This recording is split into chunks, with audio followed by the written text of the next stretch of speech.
Hi நண்பா, இந்த ஒரு வீடியோவுக்குள்ள இன்று நடைபெற்ற தமிழக வெற்றி கழகத்தோட பொதுக்குழு கூட்டத்தில் கூட்டணி குறித்த ஒரு அறிவிப்பை விஜய் சார் பார்த்தீங்கன்னா வெளியிட்டிருக்கிறாங்க.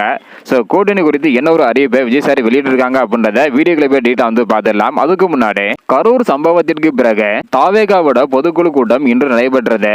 இந்த ஒரு பொதுக்குழு கூட்டத்தில் பேசிய அனைவருமே பார்த்தீங்கன்னா யார் யாரை எதிர்க்கணுமோ அவங்கள டைரக்டாக எதிர்த்து கேள்வி கேட்டிருந்தாங்க.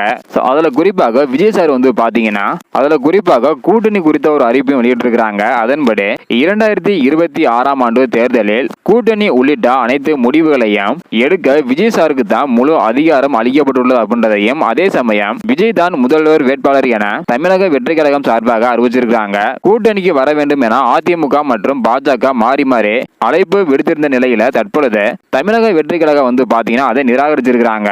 அதாவது ஆல்ரெடி திமுக கூட கூட்டணி இல்ல அப்படின்றது உறுதியாகி இருந்தது. தற்பொழுது அதிமுக கூட கூட்டணி இல்ல அப்படின்றது உறுதியாகி இருக்குது.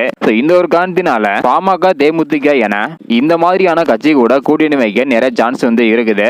இதற்கான அறிவிப்பு, அதாவது கூட்டணிக்கான அறிவிப்பு ஜனவரி மாதத்துல வெளியாக போகுது. இரண்டு பெரிய கட்சி கூடவும் கூட்டணி இல்லை அப்படின்றத விஜய் சார் பார்த்தீங்கன்னா டைரக்டாக சொல்லிட்டாங்க. இதை பத்தி உங்களுடைய கருத்து என்ன அப்படின்றத மறக்காம கமெண்ட் பண்ணுங்க. தேங்க்யூ.